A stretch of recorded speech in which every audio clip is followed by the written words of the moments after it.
We are Movie Menu Reviews. Dan the man, hosting a podcast like no one can. Then there's Mike, then there's Z, reviewing new movies. Look out! We are Movie Menu. That's beautiful. Oh. On today's menu, we'll be reviewing Spider-Man: Far From Home and Midsommar. That's going to be our Emmy submission. And we shall win. I have tears in my eye. Is that what that is? Yeah. Oh my god. Welcome, ladies and gents. I'm Dan the Man Muñoz, host of Movie Menu Reviews, your weekly movie news and reviews podcast, live on Facebook. Thank you so much if you're watching us live or if you're listening to us on Apple Podcasts, Stitcher, SoundCloud, or wherever you listen to your podcast. Thank you as well. I am joined by our special guest, Duel. Not duel like in fighting, but duel as in two people. Yes. Is Christopher Velasco and Dakota Noot. Thank you so much for being back. Welcome back. Someone who I would wish would duel with my other co-host is Mike and Z. You guys need to duel. Okay. I would be scared. I genuinely fear Mike. So good. How about no? You should be afraid. So there's a lot of movie news to cover. So much. Let's go ahead and get started with that. First things first. The Hollywood Reporter reported that the Academy invited over 800 and plus people in the industry into the Academy Awards. So I'm just going to list a couple of names, and you just let me know what you think about these people being part of the Academy Awards. And if you see this as a good thing that they are opening up the membership to others. So I'm going to go back to, we start with actors. Sterling King Brown, as you may know from This Is Us. Yeah. All right. And a slew of other films. Also Jamie Bell. Let's see. It's like a list of like over 800 people, right? Yeah, Tom Holland. Who we'll be talking about later. Lady Gaga as well. Yeah, Lady Gaga. Damian Lewis. Fela Medina. Elizabeth Moss. Okay. Kevin Pollak. Will Poulter, who we'll also talk about in this film, in this review. Alexander Skarsgård. So what do you guys think? There's some Mexican actors on that list. Yeah, there's also cinematographer Diego Garcia, Carolina Costa, which is pretty awesome. Akira Sako. So they have opened it up to a lot of Jennifer Kent, one of the directors, so if you know from the Babadook. Yeah. Phil Lord and Chris Miller. Yeah, I'd want to know just the amount of people of color in the production, the casting, you know, because those are the people in Hollywood who hold the most power, right? We look at actors and we assume that means power in Hollywood, right? Tom Holland, and you have Sterling Brown, like, who I love, but at the same time, it's like he has no sway in any of this. The reason why the Oscars were so #white was because of that. But the thing is, each one is within their own category. That's exactly what I mean. Yeah. So the real question becomes, well, who's handling the casting, who's handling the production side of things, because that's what's going to change. They invited casting directors and executives as well. Yes, but I would wonder how many of those people are people of color. Not to say that that's the only thing, the only category that is important, but it's more over the fact of representation. The reason why... Well, the thing is about that also is that once you see it normalized on film and TV, people are more open to seeing it in their daily lives. Yeah, but at the same time, right, it starts from the casting couch. Like, that's where it starts from. If you don't have casting directors who are willing to hire people of color and who are willing to change the makeup of Hollywood that actually looks a lot more like modern society, then you're not going to get nominations. You're not going to get anything up there. So it's a good idea. I know that this is something that was promised about 2-3 years ago when the first time the Oscars So White was coming out. But, you know, again, there's also a lot more women being involved as well. So and that's a great thing. There is an improvement going on, and I think that there are reaching out and going for younger as well. So it's not just the same cisgender men over 50.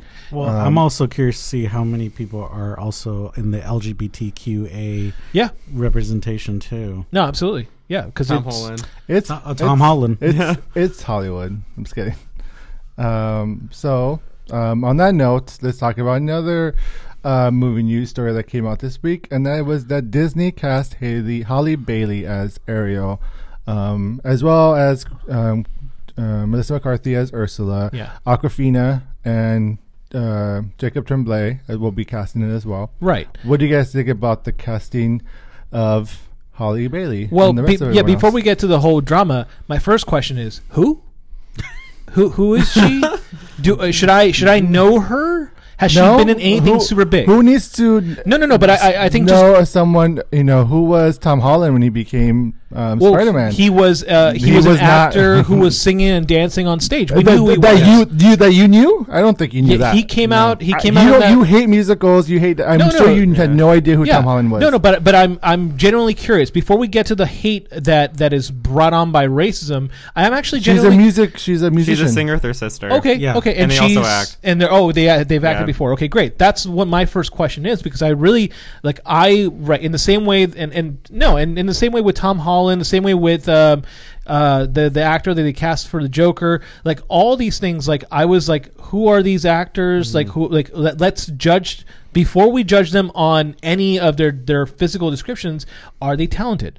I think that should be the first question. Now, but I think it's just a superficial thing. I would hope it would go without saying that they're talented if they were cast. That's true. Right, that's true. They must have beat out a lot of people just to get the that's the fair. part. Yeah. But yes, I agree. We should base on talent, but our society is so focused on aesthetics, and beauty, and what is considered the norm, and being loyal to the original, which is based on very dark, grim fairy tale. If they was not like the original Disney film. If these Disney fanatics actually read the original story, it is dark. She cuts her legs off, right? There's a lot of stuff. She dies in seafoam. Yeah, she becomes seafoam. Oh, pretty much. Yeah. So. Yeah, and so like I would want to know more about her acting ability, and but realistically, superficially. Now we have. But why would you want to know more about her acting ability? Because I'm a film fanatic. I would rather know someone's been cast correctly. Then you would have wanted to know like who was cast as Aladdin, who was like which I did. I absolutely did. Which I feel like that is. Watch the film and let this art speak for itself. Yeah, absolutely. Yeah. And realistically, it comes down to who's directing, who's producing, all the things we talked about with the Oscars, right? The same things that we talk about with that. That's what really matters. And so I look at her and I'm like, yeah, totally. This could be an actor who can play that role. I'm more curious about whether or not she's capable of carrying a movie by herself. But if you guys are saying that she's done acting before, then I trust that you guys know more about this than I do, because I don't know anything about music. However. Yes, all the people online now have started to come out and say this is a movie that is now being, what's the word we're looking for here? Gentrified in some way. But is that the right term for this? What would be the considered term? Like, what did the racists online consider this? Like blackwashing, white gentrification. Like, what is that? Is that real? Yeah. Oh, are you good, Z? It's cutting out, and I think the microphone's dying. Oh yeah, I hear that. Yeah, I hear it. It was like. Don't talk about Ariel. I know the spirits have spoken. Dun, dun, dun. All right. Well, keep going, Z. Well, we'll have to figure this out. Yeah, we'll just keep on going. But anyways, so live show. Yeah. This is what happens on lives. What do you guys? I don't understand this whole. I mean, I do, because with the society we live in now, unfortunately, with everything wanting to be white. Yeah. But who the? We cuss, right? Yeah. Who the fuck cares if this the actress is black, white, Asian, whatever? It doesn't matter. Well, no, it doesn't matter mainly because it's a mermaid. It's not like it was one thing if it was Tiger Lily. Like that is specifically meant for an American person, animated. Right. But then there's a totally different thing with Ariel, who is a mermaid, a fantastical person. Well, yeah, people are obsessed with the Disney version of like this like magical thing. And what happened when Aquaman, who's very white, right? And they casted Jason Momoa. Yeah, who's like not, and everybody's not questioning that. No, because he's pretty to look at, and he has that male. I was gonna say, I think it has to be with the fact that it's male. Yeah, and it's like, I mean, I think I know a lot of the gay boys are like, oh my god, Ariel, because the gay boys and their damn Disney shit, but that's just me. It's very political. I'm very political. It's definitely not just them, though. Yeah. No, but yeah, there literally is a group on Facebook. Yes, yes, I That saw was that called too. "Make Ariel White Again." Oh, Yeah. come on. Yeah, MAWA. Okay, so I think it got shut down. Good. After it got the publicity. good. But it was there. but you know that once that movie comes out or the whatever it comes out, those people who hate this, they're gonna watch Yeah. this, watch it, Totally. and that's how the movie's that's- gonna do good. Yeah, exactly. You vote with your pocket, right? What I'm hoping for, because again, my question is, who is this actress? But my when looking at her, I'm like, can we get Terry Crews as Poseidon? Oh, that would be awesome. That's what happened. That's what they had said, that they wanted. Not them, but people were wanting Terry Crews for Poseidon. Or not Poseidon. Well, and then Trident. and then the idea too of having an actual drag queen play Ursula. Yeah, That was like another thing that was happening. But then they got Melissa Carter, and I'm like, I'm not mad at that because I know she can do it. Sure. Wait, can she sing though? I think she can. I think she could. Yeah. Yeah, but see, my question would we'll be, find out. Yeah, would you want to have a drag queen be the villain? Well, think about it. Ursula, the Disney movie. Yes, The Ursula was based on a drag queen, which is divine, right. and so it would be a Paying homage to it. saying having an actual drag queen. Yeah. Get John Travolta again. Yeah, there you go. No, but it would be best if they had a black drag queen. Yeah. Too, because it would like change it because Ursula seems black in the cartoon movie. Yeah. Well, all the like Once Upon a Time, like Yes. she was black as well. That's so. right. Yeah, That's so right, she I'm was. like, why Yeah. not have a black character play that as well? Yeah. Yeah. But hey, you know what? But they got they get Ariel. Ariel, so why not? Yeah. That's fair. Okay, so we also have a lot more movie news to go over. So a lot of trailers were released in the past couple weeks that we want to cover. The first being the remake and reboot of Charlie's Angels, starring Elizabeth Banks, and Kristen that's Stewart. not an appropriate term anymore. A train? Oh, train. Oh, okay. I thought you said something else. We're shut down. Wow, like that's not good. Keep going down. Kristen Stewart and what did you guys think of that trailer? Chris, you had the most reaction out of this trailer. You know, at first I was like, oh, this is gonna look like a piece of shit. Yes. But it reminds me of the TV show. Okay. It's a little bit in that camp Sure. aesthetic, which I appreciate from the Yeah. show, the 70s and all that. Yeah.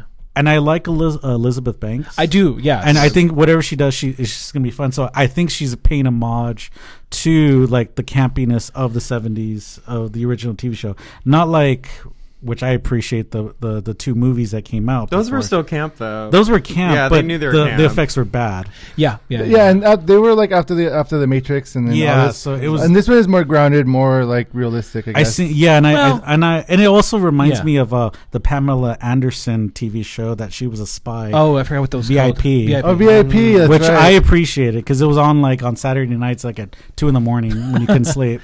Yeah, I'm this is probably one of those categories of films that I just didn't understand, didn't like, because I really didn't like Charlie's Angels, and I didn't like Drew Barrymore or anyone in that movie. So looking at this, I'm just kind of like, meh. I'm not interested in this. I think it's going to be, but it's one not of a movie those- for me. No, and this is written and directed by Elizabeth Banks. yeah. Which I can appreciate because I know she's done a lot of great things in Hollywood to push a little bit forth on the bring women into the production side of things. Yes. So so I'm willing to watch it just because I want to support her, again, support with your pocket. But at the same time, I'm just not interested in Charlie's Angels. It's going to be like a summer like sleeper, probably just like a Well, fun no, movie, a popcorn movie. It comes out in November, so it's not like beginning of summer. Oh, But Yeah. like Ooh. a Thanksgiving movie. yeah, it comes out Thanksgiving basically. I'm okay with that. Yeah. But I'll I- still watch it. I think it looks fun. Yeah. Hopefully, it'll have some awesome action in it and some comedy. What do you think, Mike? Yeah, I think it's going to be super fun. You know, I admit I enjoyed the Pitch Perfect movies. Okay. Oh. Yeah, nothing wrong with that. Dakota's judging you. No, it's they're it's great. Yeah, the first two, Oh, the that first third two, one, the third that one. third one. Yeah, that's fair, so that's fair. you know, she's funny. I really enjoy her comedic timing, and Yeah. and this will be fun to watch as I'm well. just confused by Elizabeth Banks' accent in this movie. She starts off British and then she goes into American, and I'm like, I don't know if this is just an inconsistency issue, or just things falling apart. Yeah, things are falling apart. What's the deal today? Well, I don't Poster know. down. It's because we're gonna. It's because we're gonna review Midsommar. That's why. Oh, okay. The spirits. The black spirit is here. On that note, let's go ahead and move on to the next trailer review, which is Knives Out, directed by Ryan Johnson. It stars Daniel Craig, Michael Shannon, Jamie Lee Curtis, Tony Collette, Chris Evans, and Christopher Plummer. A lot of actors. A lot of people. Yeah. What did you guys think about the trailer for Knives Out? So it reminds me a lot of Bad Times at El Royale. Yes. Big cast, definitely a whodunit and murder mystery. For me, it reminds me a little bit of Clue, which we've all been asking for.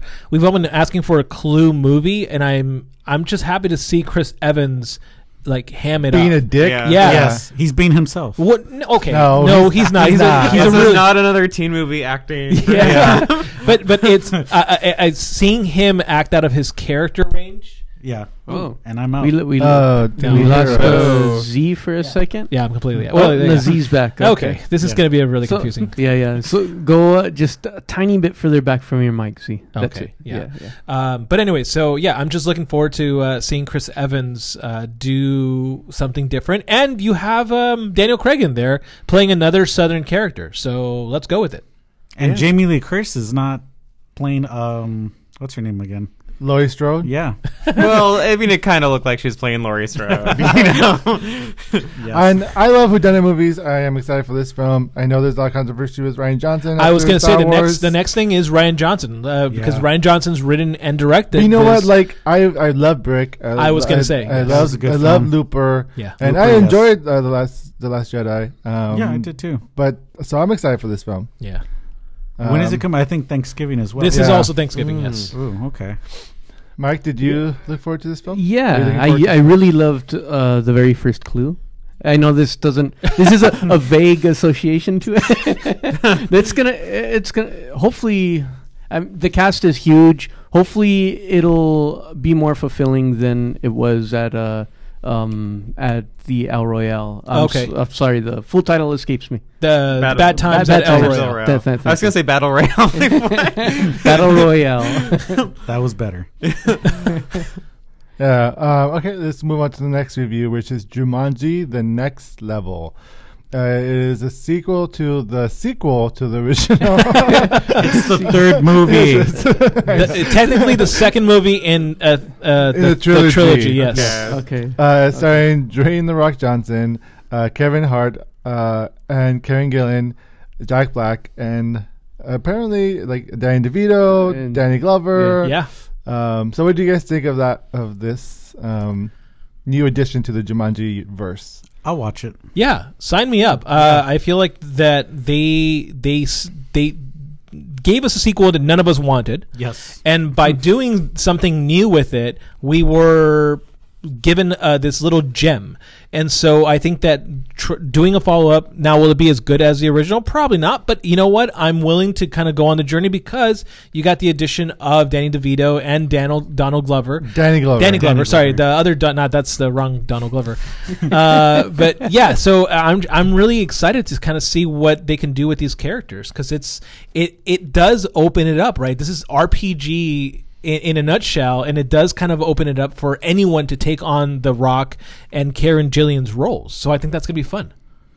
Agreed. I think it's going to be a movie not to miss. Yeah. And it comes out December, which will be again competing with Star Wars, which the second one did as well. So that should be interesting. Yeah. Well, and it feels like I can actually handle Kevin Hart. Yeah. in this film. And this is counter programming, right? You're going to have two tentpole movies coming out around the same time for different audiences. Yes. And I think that's the key thing. Oh, come on. Most people are going to go see Star Wars. Most people are going to watch both. Yeah. They're going to watch both. Yeah. They're just going to watch one, then go to the next one, which is fine. Again, good counter programming gives you the ability to enjoy it in different ways. True. Yeah. True. Awesome. Let's go to our final trailer review, which will be Mulan. Disney just go ahead and released the new trailer for Mulan. A teaser. Teaser It's trailer. a teaser trailer, yeah. What did you guys think of the trailer? It looked beautiful. Yeah, it looks like they got really good cinematography. I'm curious to see who's directing this. Nikki Caro.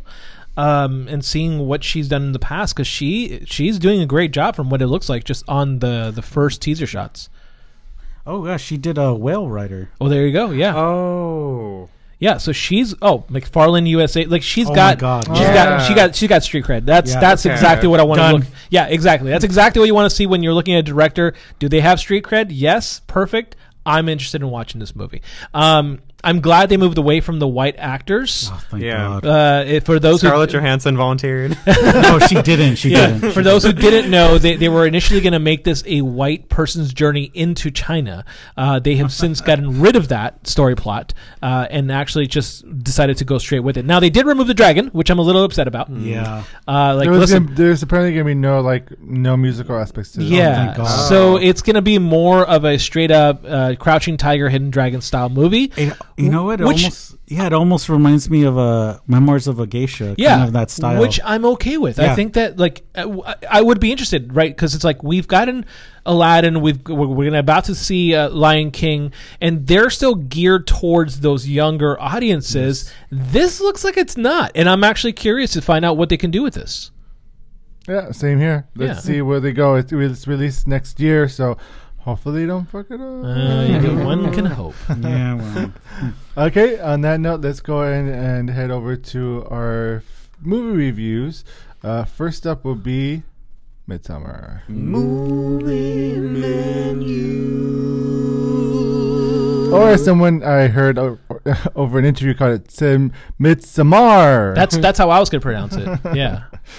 How does... I have seen the film, so I'm going to toss the host news over to Z. Thank you. All right. So the movie we're reviewing is Midsommar, written and directed by Ari Aster. Ari Aster. Aster, thank you, Ari Aster. Starring Florence Pugh, Jack Rayner, and William Jackson Harper. I'm sure there's a whole bunch of other actors in this Will movie. Poulter. Yeah, this movie looks humongous. Here's the plot: a couple travels to Sweden to visit a rural hometown's fabled Midsummer Festival. What begins as an idyllic retreat quickly devolves into an increasingly violent and bizarre competition at the hands of a pagan cult. So, since you two are guests, here's what we're gonna do. Depending on your spoiler-free review, I will decide this movie is worth to dine in, watch it in theaters, take out, watch it at home, or leftovers.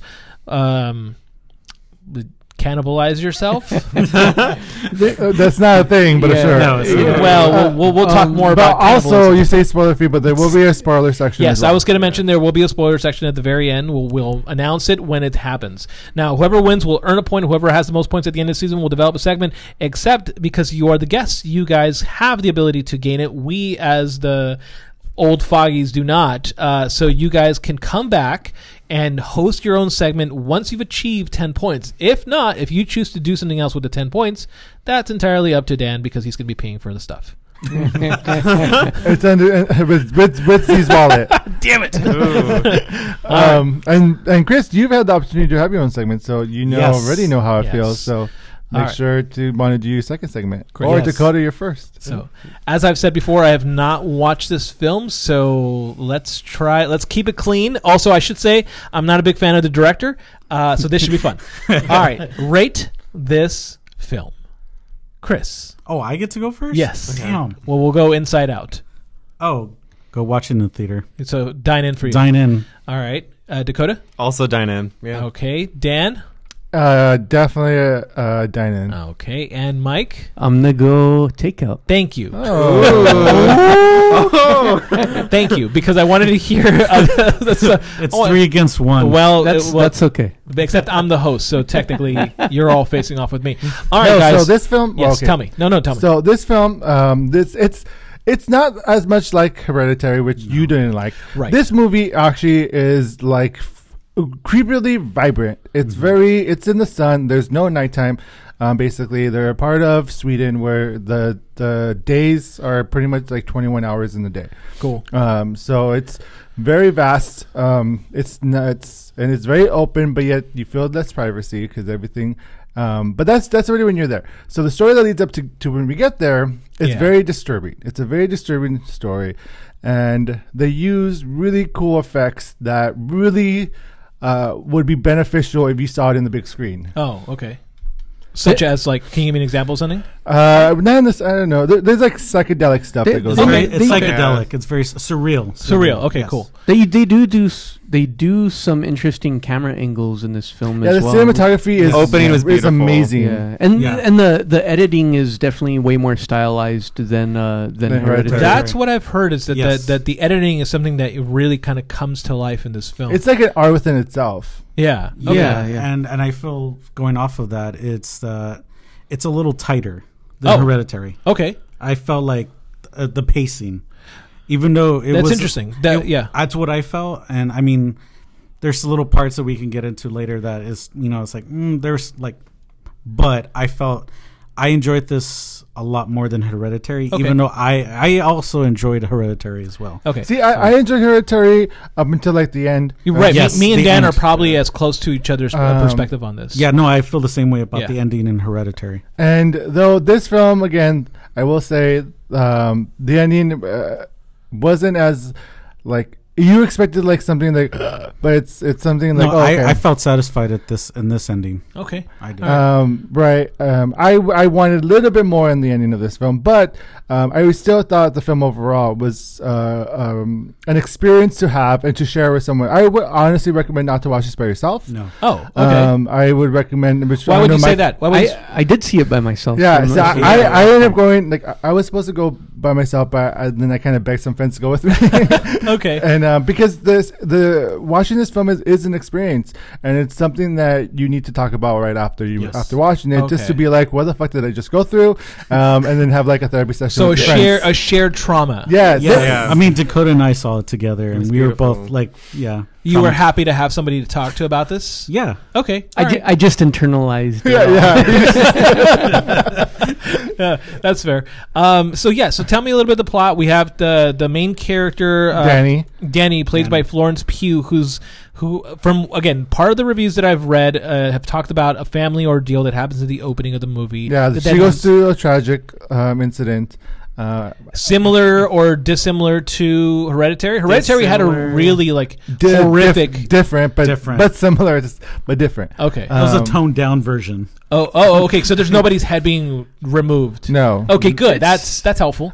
Yes. It's still traumatic. it's I still think. traumatic. It's still fucked up. Okay. Yeah, It's still it's- fucked up. It's Yeah. yeah. And so so Danny's in this relationship with her boyfriend, and he is kind of wanting out of the relationship, but after this tragic incident happened, he feels obligated to invite her to go on this trip that they've been planning for a friend's thesis. Okay.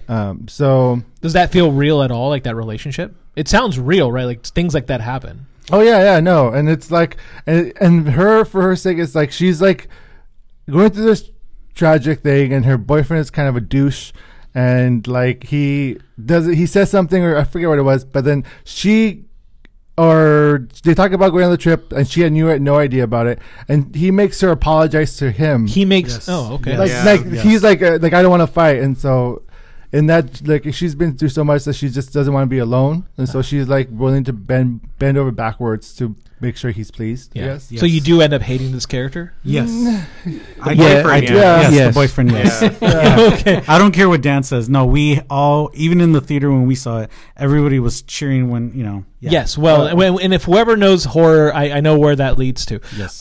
Interesting. But also, like, a very interesting thing, and this isn't, I don't think it's a spoiler, but with an interview, I was listening to an interview with Ari Aster and the cast, and he ultimately called this like a breakup film. That's what I've been hearing about this movie. Yeah, that it's a movie that talks about going through grief, and that it's a focus on, like, it's a movie about breakups, but using a not the- horror element. But it's not the central idea. Now, the other thing that I've heard kind of mixed opinions on is the fact that this movie. So one second, Z. This movie is, if you guys can hear me on that microphone, that this movie is both a horror movie, but also not a horror movie.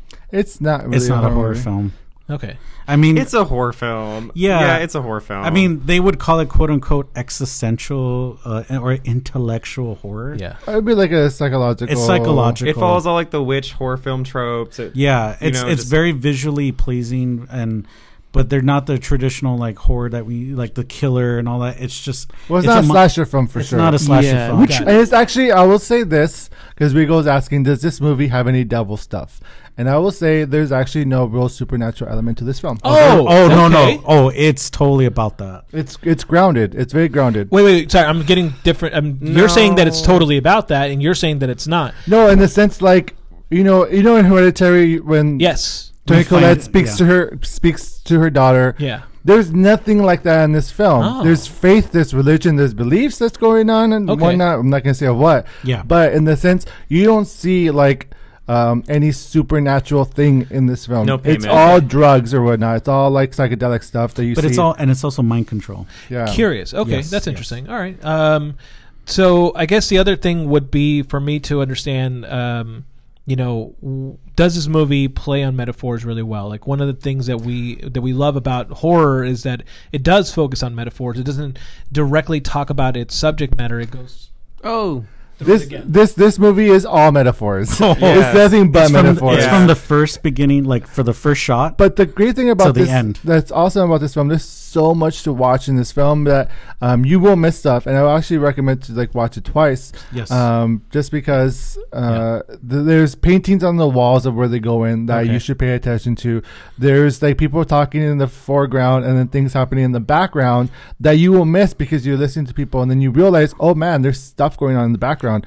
So it's stuff like that Also is the really dialogue. enjoyable. There's a lot of like things said by certain actors in the film that you're gonna get the big clues. Yeah, like to stuff payoffs. Yeah, you're like, oh, and then when it happens, you're like, and you're in the theater like, okay. oh, that happened. Oh my god, because this person said this and this. You're just like, so there is a satisfaction too. oh, big time. For me, I felt that way. Gotcha. Okay. Cool. Now, Mike, why did you hate this film? Yes. yeah, I didn't hate it, but I agree. I agree with you guys that this isn't like. Is that why you hated this film because it wasn't Hereditary? Ooh. So I think this film is definitely more pulled. This is more pulled back. It's more, the horror is more subtle, which isn't necessarily a bad thing. But and this film is a slow burner as well. But I feel like how it ends wasn't as satisfying for me. And I think the hardest part for me to truly enjoy this film was I wasn't as On drugs? I didn't drink the Kool-Aid. Yeah. Oh, you didn't take the mushrooms? Yeah, I didn't take the mushrooms before. No, and so the like it was hard for me to be more empathetic towards the two main characters of this film. Okay. And I think that was a part of why I didn't enjoy it as much. Got it. And I can understand the family tragedy of our lead character, but it was difficult for me to connect to the lead character, and not at the fault of our The lead. sorry guys, not at the fault of our lead characters. I mean, not as at the fault of the acting. Yeah. I thought it was very well done, but it was more in the story, Gotcha. pretty much. So Okay. All right. and but there are some crazy Why- gory scenes that are super enjoyable. What was it? Why are you trying to like defend the cult? Because the way that they did, like, is that it? Is because they shed light on it? Mike's like, and now you're cult like, lights- cult lights now you're matter. like, wait, they're talking shit about my people. Is that why? That's a part of it. Yeah. Now it all makes sense. So, now. okay. never. If Mike ever says, "Hey, I have family and so, and we're having this awesome festival. You guys should come." So hold on. Say no. Can I get this straight? So, Mike, what you were saying is that there's a misrepresentation of paganism in this movie. Yes. No. Okay, that's fair. No, I'll say something. No, there's It's not. Ari Aster did a lot of research for this film. I'm gonna say some things that'll probably piss these guys off. Okay, go for it. Go. Do it. It reminded me of Wicker Man. Okay. Yeah. No. And I've heard comparison to that. I've also heard comparison to Green Inferno I by think Eli Roth. I think- it's not. It's the film itself is elevated more than this- Wicker Man. this- But I see the elements of Wicker Man because it's a folklore. Yeah. It is a folklore horror. Yeah, I totally Which- agree with which is- that. I Wicker think you Man can is. sympathize more with the cult more than in Wicker Man. Like, Yeah. it's Yeah, not for necessarily sure. evil. Yeah. Yeah. The cult definitely does believe that they are good people, which is Yes. and you can actually connect. Who's to say they aren't? Yeah. You got Well, a good point. But see, but the other interesting element is this movie's also named the same title as another movie called Midsommar. Yes. that has the same character names. So it's just a very interesting, like, how this movie either was influenced by other movies. So did you feel like the homages were very clear depictions? I've heard nothing but like comparisons to Wicker Man. I think it's its own thing. There for are no sure. bees, from what I hear. But it is definitely its own film. I think it's very unique, and I don't know if you'd like. You can't directly compare this to another film. Like, it is definitely its own thing, and I can give Ari Aster that for sure. Okay. That it is definitely a unique theater experience or movie watching experience, whether you decide to watch this in the theater or at home. Now, I mean, to go off on that, I think some people are probably going off of the Nicolas Cage remake, yes. which I don't think they've seen the original Wicker Man. Bees. And that's what I'm referring to when I mentioned. Yeah. No, I just want to make Thanks sure. for clarifying that. I appreciate that. Because- yeah, no, the no. 70s one. Yeah, because I felt that too when I saw it, and then I was like, okay, I saw some homages to other films, which I didn't mind because I know that director was like, he did his research. right, exactly. And I appreciate, like, he did those little subtleties and things in the film. But yeah, and I agree with Mike that it's its own film too. Okay, so would you say that this movie needs to be watched in theater because of its visual elements? Yes. Yes. Okay. Yes. Would you say this movie would benefit from watching it in 3D? Oh God, no. That's a joke. That's a joke. I feel like you would vomit if you watched it in 3D. Yeah, no, I agree. I would watch this in 3D, but I would watch anything in 3D, so that doesn't On LSD. mean much. Like, you don't think you'd throw up watching all the camera angles and everything go in 3D? It doesn't mean I wouldn't watch it. All right. There'd just be throw up everywhere, and I'll still be watching it. You know, we just walk out of the theater would vomit. yeah, there'll be vomit all over my shirt, and I'll be like, "Oh, yeah, that was cool." Ari Aster did I think with each film that from Hereditary to this one, I think he as a cinematographer has really grown a lot and has really showcased Yes, I agree. what interesting and also uncomfortable camera angles can be like in watching this film, because this film is very disturbing. Okay. There's very disturbing moments in there, and that can trigger people. Like, I went with a friend and trigger some stuff, and I was like, oh, but it was fine because it was a horror movie. But yeah, so it's this film itself is with the camera angles and with the way they do it. It can be very empowering and powerful when watching in theaters. And also, I think Mike and I could agree, and Dakota can agree to this. There were some unintentional funny moments. Yeah, Well, they were intentional. I heard they were intentional. Yeah, Yeah. that's what I was gonna say. This movie definitely has way more humor Yes. than Hereditary, and I would say it's definitely a dry humor Got it. that Okay. may go over some people's heads. It's for sure. There's very funny moments, and it does a very good job at like going back and forth between scary and funny. Okay. but not in a Freddy Krueger kind of No, way, but no. in like a dry humor, like in an absurd kind of way. Got Like, it. And it breaks from, like, so it's not just straight up like a horror and graphic and whatnot. Like, there's points when it breaks and you're like, oh, we can relax for a second. Oh, okay. Yeah. Yeah. Well, And that's then we go- important. And that's then- important. Yeah. And I think that's very important. Well, about like this film. until the end, it's all like all hell breaks loose. But that's on purpose. And Oh, it yeah, leads yeah, up to exactly. that. All right. And I do want to mention that Yeah. I had a friend who texted me, said he saw this, and I told Dakota knows he's gay, and he was complaining for one scene, Okay. and I was just like, really? That's all you cared about? Oh, okay. It was the scene after After the sex scene, the sex scene. He's like, wait, that's not possible. That person cannot go, like, he can't, like, he's supposed to stay hard after the sex scene. And I was like, why did that my fucking gosh. matter? Okay. Yeah. All right. No. And it's just like, The very important details. That sounds like somebody's nitpicking at that Yeah. point. yeah. And I was like, that's beside, I go, he's in shock. Yeah. And that's like, because that whole scene was really beautiful. Yeah. That whole sex scene, I have to admit, it was very feminist. Oh, okay. And the sounds of their voices harmonizing together was like a genius move in this movie. Oh. Yeah, like it's an important scene because they play it up to like it's almost like the climactic scene, but it's not. Interesting. So he's like, you get more scenes after that. You're just like, oh fuck, we're on this like trip. All right. Well, any final words before we go into spoiler territory? Oh, we need to. Any final Yeah. words? No, just spoilers. Yeah, we just gotta get into it. All right.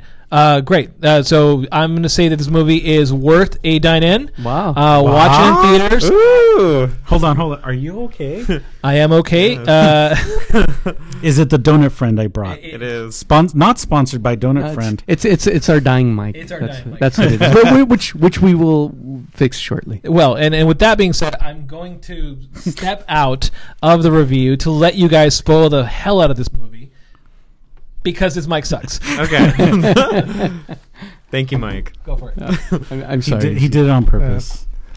All right, so let's talk about spoilers. We appreciate your sacrifice. There you go. Oh my god. Ew, get that off the table. What? I don't know why they're here, but they are. So we are now in spoiler territory. So let's go and spoil it. Everyone dies. No, I'm just kidding. Okay, spoiler. Pretty much. No, just kidding. Oh, come on.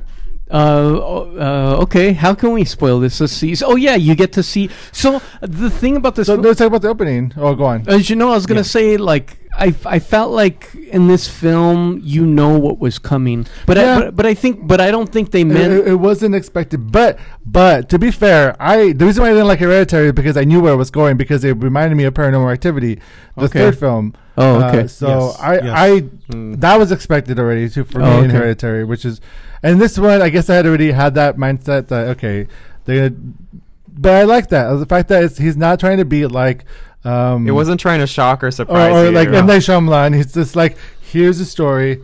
Because the one thing that I wish would have happened is that like we saw like a demon emerge or something that. But I actually appreciate that. But then I realized, that would be too easy for them to do Yes. because the whole thing of the film is what they're doing they think is right and they have faith and believe in it. Yes. And it just shows how crazy it is. So it has that. Commentary on religion and religious aspects and religious rituals as well, and I was just like, it's actually like European paganism and witchcraft compared to it's different from American paganism or witchcraft, Right. and which I appreciate because it's like it's a totally different thing, and it was the European versus the American. I don't know if it was just like crazy religious. There's a lot It about like wasn't- family versus the individual, and like the American girl is very like individualistic, but then she gets accepted by this family. Yes, but she was Yeah. like a born again Christian. No, I'm just kidding. technically, born again pagan. But I mean, paganism within itself is its own religion, so it's still like a religious. But I also felt there was the like black magic versus white magic. aspect. Interesting. I don't think there was any black magic. No, in but this. that mentality of like the good. How'd you see? like it's black magic well- could be hereditary. Yes, because and then these people they do these things that they think is right. But you notice I when don't she's know. dancing, there's a moment where she's dancing, Yes. and like she just lets herself be engulfed in with. Well, because she took some drugs too. They gave her drugs, Well, No. they do murder people. and they eat them. So- they do eat them. So they eat them? I don't think they eat them. I It don't wasn't think Meat they- pies. There was meat pies, But they didn't show the No, bodies the or meat- hint at that. they No, do- the they do prize eat was pubes. because of her. That's- Yeah, because They really do. and that was because of the little comic strip thing that they had on the they gave carpet you the or whatever story. on the wall. They gave you the story of the douche boyfriend getting he's gonna impregnate the chosen girl.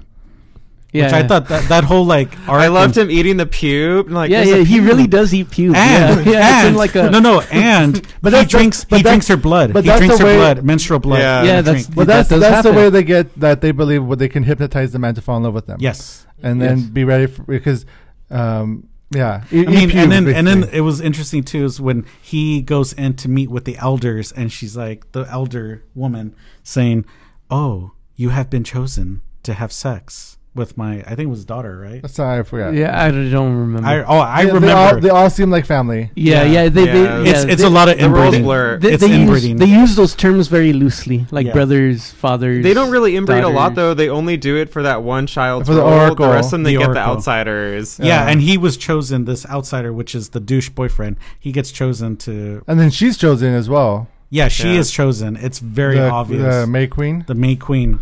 which was, I mean, that scene with the dancing when she's going in circles, I thought that was beautifully shot. It was great. It was all beautifully shot. Yeah, it was all beautifully shot. And then some scenes, like when you start going into the horror, I mean, we do have the obvious like trope of Ari's direction where he has somebody's head get fucked and like crushed. Yeah. Which I'm like, oh yeah, because and then it was but is funny. it a trope like the 2 movie trope? Yeah, Like, well, if you've seen Hereditary. It's his shtick now. It's his shtick. I But mean- the thing is, like, what I expected, what I thought of this film, going in, it was that. So there is a moment where she first takes the mushroom tea, and then she like wakes up and she's having like all these visual, like visceral things that are happening to her, which was beautiful to see on this. But as she's running to the group of people who are start laughing, and then she runs to the restroom or whatever, and she has to light a match. And when she lights that match, you see in the mirror a person behind her. Yeah. And then the light goes out, and then she lights it again. And there's no one there. I thought it was gonna be more stuff like that going on, but I was happy that it didn't go that way because she does see her mom at one point though. she does see her Yeah. mom. So it's interesting that trauma and how that carries on. So let's talk about the trauma. Yes. So she gets this email from her sister, who is bipolar, saying that it's all too much, and she's gonna go. She's gonna go to the dark or Go black out. Go black out, and her parents are going with her too. Yes. So basically, she kills her family in carbon monoxide poisoning in the house. Yeah, But the way they show it too is Yeah. another like it was very beautifully shot. but very disturbing as It's well. very fucking disturbing. It was very well done. Everything's broken down super quick, and It's all visual. There's no yeah. dialogue or nothing. Yeah. You and, just see it. and I think that's why it worked in this film where the trauma, it's so quick. We get it. It's like, okay, this is why she's messed up. Then we lead into the festival of horrors, as we call it. Where, that's like within like the first 5 minutes. So Yes. it's like the setup of the film. So it's like, oh, okay. yeah. Like, this is where we're going. Yeah. Yeah. It's funny to hear that there's a dance competition in a horror film, but there is. There's a dance off. The better Suspiria. Yeah. And or even no, Climax was really good. The movie Climax. Speaking of drugs, Yeah, speaking of drugs, and go watch Climax, everybody. It's a good film to watch. Okay. Oh. Climax. Yeah, if you want a darker high, That's a dancing horror film, right? The Yeah. ballet dancing. Is it ballet Yeah. dancing or just dancing? no, No, like clubs, it's like street dancing. 90s, like voguing, all that of that period. Yeah, because What's the director's name? Gaspar Noé. Yeah, There are Gaspar Noé influences in this, especially in the beginning. Yes. There's Yes. this one shot that's a very Gaspar Noé shot where like you're seeing the street upside down. Yes. And then you hear these like low like hypnotizing rumbles. I was like, this is Gaspar Noé. That's one of the moments I said that if you watch it through that moment in 3D, you throw up. yeah. It was beautiful though. I loved watching that. Unlike a Gaspar Noé film, it only lasts like about a minute. In Gaspar Noé's film, it's like more than 15 Continuous. minutes. Yeah. It's like 15 minutes where it's like, is the whole movie going to be like this? Jesus.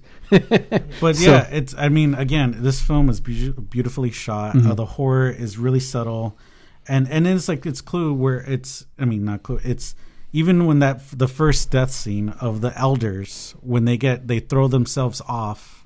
Did you see that coming? Yeah, that was obvious. that was obvious. I was like, girl, just Okay. do it. But Yeah, I love yeah. the part where I was like, oh, after- these two are gonna die. yeah. But they first slit their hands to put blood on the rocks, and then they're like, okay, I'm ready, and they fall, and then one dies immediately. The second one doesn't, and then they have to go and smash the face in to make sure With the helmet. So make sure he's dead. So just to clarify for the viewers, in that culture, like the elders, once they reach a certain age, they sacrifice themselves to, Yes. and so these To the circle to be to this. They believe after year 75, you can no it's longer. like 72. 72. Oh, 72. Yeah, you can no longer. Oh yeah, because like the multiples of 18, 36, 72. Yes. And so they basically jump off a cliff, and Yeah. like the first. To start the cycle over again. Yeah, Yes. so the first person that jumps off the cliff, they're like dead instantly, and Yeah. you see the face like smashing, and it's pretty intense. He does. The director goes in close to make sure we see that. And then all the outsiders who had been invited in, they're all horrified and shocked. shocked. And the second person that jumps does not die instantly. No. So they have to hammer smash Yeah, he his face. breaks his legs. So they like, hammer horribly. smash his face in. Yeah. Yeah, and then what is But interesting... after a while, like, you know how disturbing that can be. But after a while, it looks fake, and I was able to like not be like totally grossed out. Disassociate. Yeah. Yeah, but it was interesting because like when the second person jumps off the cliff, the elder woman like who's in charge, when the outsiders are like freaking out, and then they're like, wait, I thought you explained our whole rituals to everybody. Right. I thought that was important because then it's like, oh well, they should know that people are gonna die. So it's like, but then they don't know that they're gonna die. Yeah, so like it's all been a sham. In the very end, they admit that all these outsiders were come in to be sacrificed. Well, not only that, not just to be sacrificed, but because the bloodline is still pure, and that there's always risk for inbreeding. That now the only way to like have a baby now is to invite the outsiders. Yes, that's why outsiders are mostly invited. That's who they mostly have babies with. I don't know. They like murdered all of them except but there's only but some of those outsiders, but it's also a special festival that's why they got amped up, like the one they do every 90 years. Yeah, because this takes place. It's something like this is every special than the previous ones like that they regularly do. So I would say from that's why there was only like one baby. If you notice, there was only one baby in the whole. From what I understand, there was only 3 of the 9 outsiders could have possibly either like get somebody pregnant or may have a baby in the future by the very end. So, but so that's not like very much at all. So, well, if you notice, that's what out of 9, they had only one baby in the whole. Yeah. Okay. So and I think like they just needed the one. And then there's just one baby. They're not going to get the. I don't think they're going to have the 2 like people of color impregnate anybody either. Well, they did. Wait, there was 3 people of color. No. Of the whole cult, it's all white. Yeah, and then the outsiders. There was 3 people of color that came in. Yeah, and then of all of those 3, who are gonna impregnate anybody? Especially because there was 2. Was it 3 males who were the friends? That no, 2, and then the woman too. So it's like, yeah, obviously she killed herself because she freaked out, and then the boyfriend, and then the other one who was writing the thesis. This movie felt too much like I was like in grad school again. It's like, you know, what was the color palette? Yeah, the color palette. Exactly. But yeah, so again, I say everybody go see this film. It's crazy. It's fun. It's not as over the top as Hereditary. So. I also say go watch it in theaters. And I feel like Ari Aster, thank you very much. He did a lot of research, and it's funny because in the interview they had asked him where all this research came from, and he almost seemed scared to actually mention where they came from. So this, I was reading that the Swedish government actually was involved with. This film was in a good way, like Sweden, like they were actually wanted to be. They were actually wanted to support this movie, and they actually wanted to like expose like not expose, but they wanted the Swedish cultism to be talked about, which is what helped in his research for the film. That's interesting because this film was shot in Hungary. Yeah. Totally not. Yeah. Spoiler. Yeah. Definitely go watch this film and go enjoy the visualness of this movie. Or in 3D for Mike. Yes. Any final thoughts, Mike? You'll still enjoy it at home. This isn't your conventional slasher film.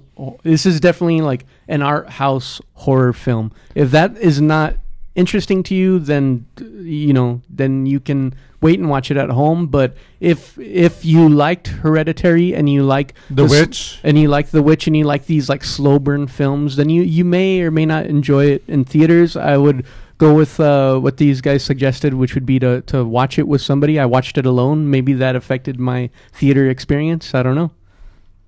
Dakota? Any final thoughts? I was surprised how like quiet people were. They didn't really react much to the movie. It's like I think he and Dakota and we I laughed a lot. We were the like most active in the theater. Please laugh. It's funny. There's a scene where there's like where the guy I know we should be wrapping up, but this is worth mentioning. So the douchey boyfriend, they drug him so he can have sex with the teenage girl that's there, that they've approved the relationship to happen. So they drug him and they take him into this room, and then there's like a bunch of naked elder ladies around. And then he's just kind of like confused and drugged out and like, okay. So he goes on top of the girl, and then like one of the elders is like pushing his butt in, and he's kind of confused, and like the mom is like holding the daughter's face again, and like singing to her, and then the guy she sings beautifully too. Yeah, he's like, what is going on? And she's like, focus, like finish. But I think that was a beautiful shot, because I felt that was the most awkward sex scene. No, it wasn't. But beautiful sex scene. No, it was not awkward. I thought it was beautiful. It was about feminism. It was about like, you don't really need a man. You just need him to do what he has to do. Women will take care of everything else. That's all I felt. I mean, it was very empowering. I felt. We're in spoilers. I felt it was worth mentioning. So. Yeah, no. It's a beautiful scene, and it's important too. And then the May Queen, which is the Danny girl, after she's crowned the main queen, she hears something, and they're like, oh no, it's not important. And then she goes sees it, and then, which I thought was equally important, she sees him having sex. She freaks out, and all the young girls go to the room, and then they start screaming with her in unison.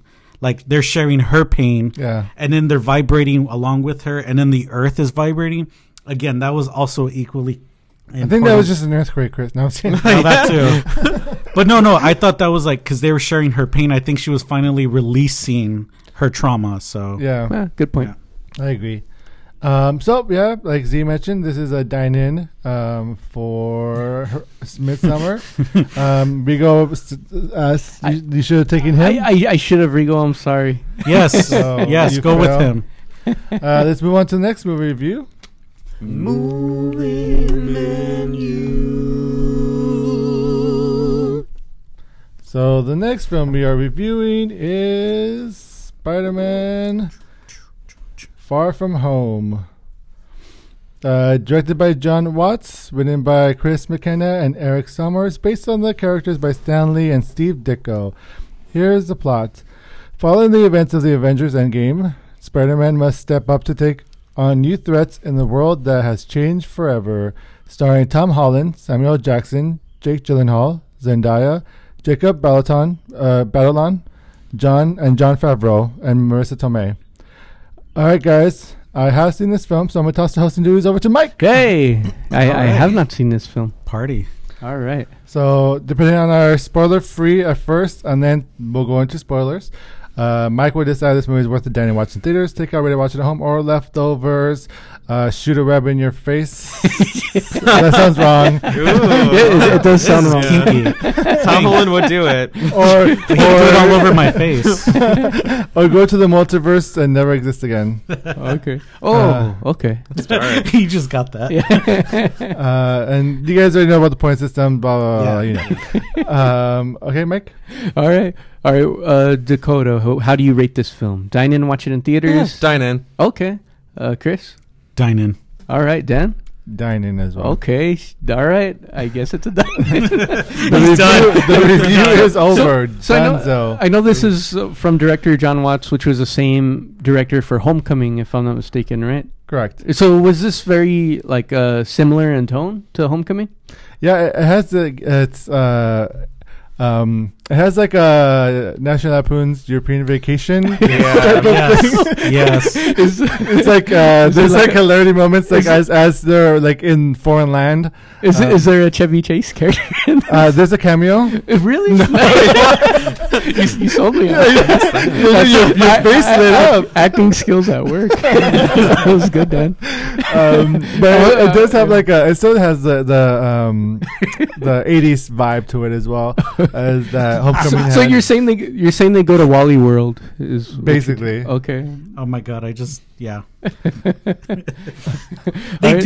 actually, if you think about it. Yeah. So all right. Well, Z, type in what you gave the rating. So according to Z, who stepped out, this is Peter Tingle Far From Home.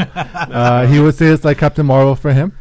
Oh, a little okay. slow. Oh, But I it's thought it was a- better than Captain Oh. Marvel. Oh, it was way better than Captain Marvel. Yeah. I hate this. So there's moments in this film that are Okay. pretty amazing. So in this film, we get introduced to Glenn Beck. John Beck. Glenn Close. So are you talking about the are you talking about the political guy, Glenn Beck? The That's like- political guy. Are Glenn you Beck. Quentin? Quentin. The- thank you. Quentin. Quentin Beck. Are you talking Do about? your research. Are you talking about Donnie Darko? Basically, Are you talking about Mysterio? basically. Yeah. Oh no, Okay. Glenn Beck is in this film doing political propaganda. The Quentin Beck, who is dubbed Mysterio, Okay. and he is from the multiverse. Stop doing that because we're in spoiler-free zone. And he's here to help.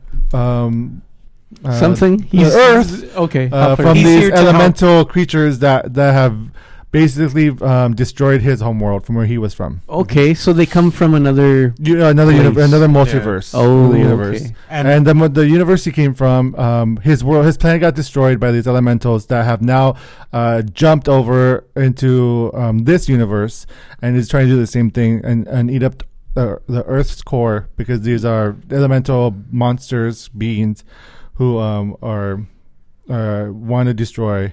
Okay. Basically, like elemental, they like eat planets, which I actually didn't realize. So now that's kind of like Galactus, you know? who- Yeah. Yes. Okay. That's an interesting. Maybe But like Galactus is more like ominous to.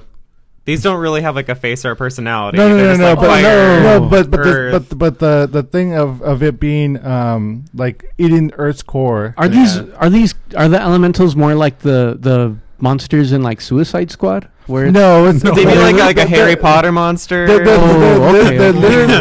literally like elemental. Like there's a big fire lava monster. There's a Oh. big Yeah. They're water all- monster. and then there's like a Captain Planet monster. basically Yeah, it's all There's Captain. there's a heart monster as well. that's Spider-Man. Oh, okay. He's the Spider-Man's heart. the heart. Okay. With their powers combined. No, They have okay. Mysterio.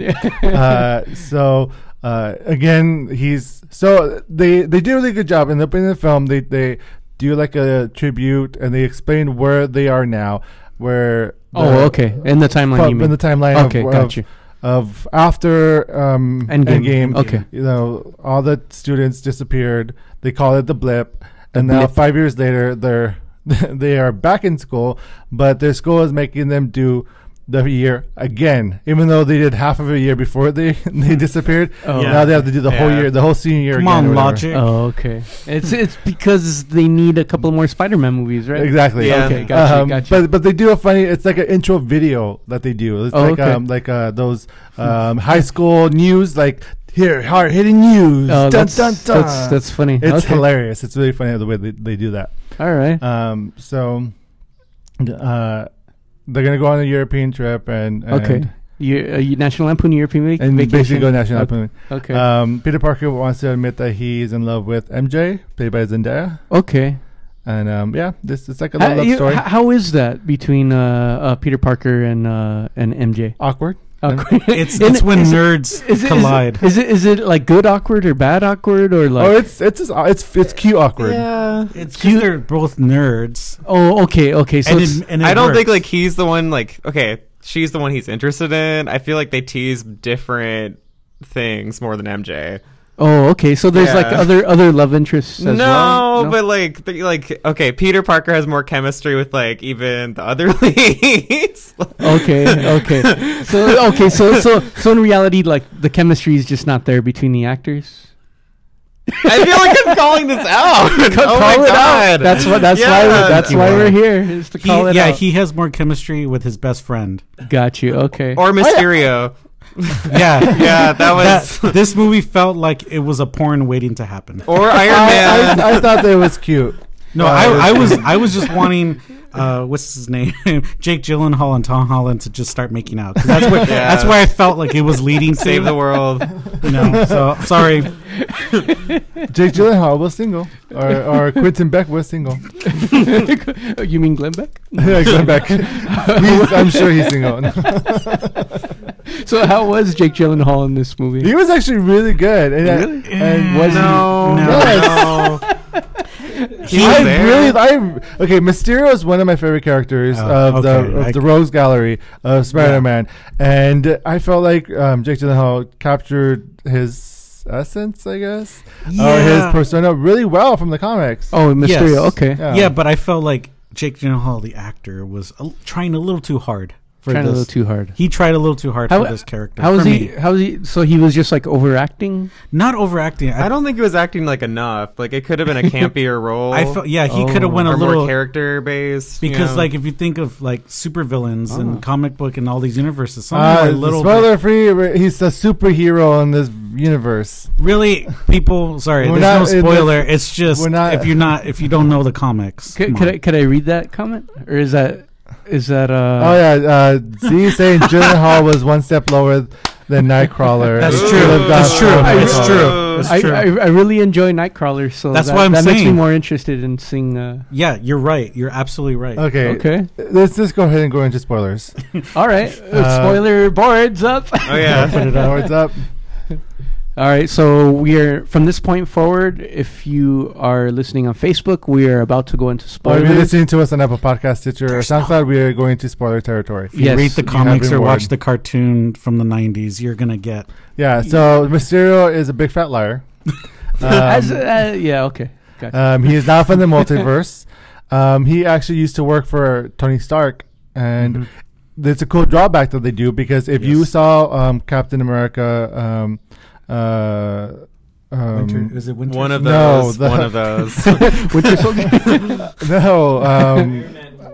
It's Iron Man. No, it's not Iron Man. Yes, it is. It's Captain America, the World War I, or the first one. Someone fact check us, please. Okay, so anyway, they're referencing Civil War. Civil War. Okay, when they go into Civil War, Captain America Civil War, they have this like. Have you seen that film? I don't remember. They have this holographic moment where Tony Stark is a young kid again. Oh yeah, he's having an argument with his parents or whatever, or saying what he should have said before his parents left and died. Okay. Well, according to that lore, Jake Gyllenhaal's character invented that or helped create that technology. Okay. Gotcha. So that's what he uses to create these elementals, to create Mysterio flying around with powers. And it's really awesome to see them create this type of technology that, and in the comics, Mysterio was a stuntman who used like Hollywood special effects to create his Mysterio persona. But they updated it to this to be a technological nerd. And he has a slew of people who are helping him with that have also worked for Tony Stark. And now that Tony Stark is dead, like spoiler alert, I guess, because we're reading spoilers. They help. That was spoilers. They help Quentin Beck try to be the new hero, so they can get all of Tony's tech and money and all that stuff, so they can be rich. So is he kind of like building up to the evil Tony Stark? I guess to being an evil Tony Stark. Is that what? Oh, basically, yes. Okay, yes. And he and the cool thing is that so Nick Fury leaves this like Edith like Siri type of technology to Spider-Man. With some glasses, and so it's like Google Glass. Google Glass, yeah, pretty much. Pretty much. Is he like taking photos? But Tom Holland is horrible at it. Okay, as he is with most things. Okay, and he almost kills his whole trip. That's great. Kills his students. Yeah, that's why it's European vacation. Yeah, it's hilarious. It's very ridiculousness going on. Okay. John almost kills them all. He gives it to Mysterio because he believes Mysterio is can be the new Iron Man, or should be the new Iron Man, because he's a hero. He fought everything, and so now Mysterio has all these capabilities of Tony Stark's like whole tech company. Got you. That from these glasses. Oh, okay. That he can utilize. So the all the holograms are created from drones. That's why there's all this cool stuff going on. I don't know. Anything else you guys want to talk about? I mean, that was pretty much a lot of it. I want to know. So like you mentioned that Mysterio creates the elementals. So does that mean that there is no like other world, or there is no multiverse. Well, that's Yeah. we can talk about that in the post credit scene. Okay, so before we do so, it's up to that point in the film. It's kind of like, But I believe that's all a lie. it turns into like the boy who cries wolf kind Right. of. Yeah. So like it's like there was no like multiverse. Well- Then in the post credits, like it shows that there is, or something like that. Something like that. Okay. Or it leaves it open because they're not sure. Okay. Because someone comes back that you're like, what the hell? But like in the actual movie, it's about like Spider-Man becoming a man, trying to like say, hey, you could be you can be a hero that you're supposed to be. Okay. Bingo. I said yeah. that Tony Stark left it to Nick Fury. Anyways, Yeah, but like in this film, like okay, we're getting Spider-Man. He's like, he's taking responsibility. He's trying to, it's like, man up and do what he's supposed to. That's what Nick Fury's like, hey, you got to be the man now because there's no Tony Stark. So is Nick Fury the new Uncle Ben? I guess You could say that, role? yes. Yeah, he's the mentor He's now. mentor. or the Tony Stark, I should say. The new well, Tony Stark? No. there is no real Tony Stark as of right now. Or not in terms of like his place, But the way the film is, like, they're saying both of them are mentors to Spider-Man. yeah, in terms of also, like I guess Happy. in terms of taking the role of the mentor for Peter Parker. Yeah, and then, he finally, the MJ and him, they finally have their moment, and we're all like, oh, thank God, Jesus. Let's move on. Yeah. It's like, But there's a really cool. So they utilize this holographic technology yes. into the movie. Okay. Where they utilize it to confuse Spider-Man, and it's a pretty Yes. awesome moment. Yes. Oh, Where it's okay. just a bunch of visual stuff, like where If you remember the just cartoon. think of like a most like biggest nightmare or whatever can happen. Okay. Like there's literally a grave where Tony Stark is from, or Tony Stark. It says, "Here lies Tony Stark," and then he comes out from the grave. Oh. And it's all this crazy like special effects. That sounds cool. yeah, because Yeah, it was awesome. Yeah, because Mysterio's tech. I mean, yeah, his tech can like show that, do all that. He can make so- anything. So now he- that he has ability to Tony's tech gear, he could basically like do whatever he wants to Okay. like fuck with whoever he wants, and it looks amazing. Yeah, it's like technology to look forward to horrifying us in the future. Basically. Pretty much. It's like hologram Tupac. and Mike, you would really you would really enjoy it in 3D. Yeah. Okay. Yeah. All right. I'll It's watch. so this. cool in 3D. You wouldn't throw up. You wouldn't. No. Even if I did, I'd still watch it. And they utilized it 2 times too. Yeah, the and- 3D. Okay. Yeah, that shocking what is holographic moments. Okay. So there- it's not just used once; it's used multiple times. Okay, super tangent. There is this hologram video of like a whale in a school auditorium, and it like it's pretty crazy. It's pretty amazing. So it's the hologram technology of this whale coming out of the water and splashing in, and all the kids are cheering. It's awesome to check out online if you can find it. They call it like 7D or something. Yeah. So if you look online, like hologram 7D of whale. As we're looking it up Yeah, like right now. Go on. Yeah. So Oh, yeah, yeah. that's it. Yeah, fact check. Yes, This is indeed. fact checked. Okay. So this is a. Yeah. Or maybe I'm lying. I don't know. Maybe this is just special effects that Mysterio created for the video Oh yeah, that is awesome. to confuse me. Huh. But But looking into that, it's still image. Again, yeah, this But was we'll- fun. yeah. I think what they said, this is the final film of the Phase 3, right? Phase Yeah, 3. yeah. Yes. Okay. So I think that's a good way to talk about The post credits. the post credits. Yeah. What are the? I expected. post-credit? I expected to know what the post credit scene was going to be because Okay. if anyone knows anything, Peter Parker I don't is know a anything. photographer. Yes. Oh, And he okay. takes pictures, and we haven't seen him do this in any of the other films. No. But finally, at the end of this film, He finally takes a he photograph. takes a photograph Yes. of himself swinging.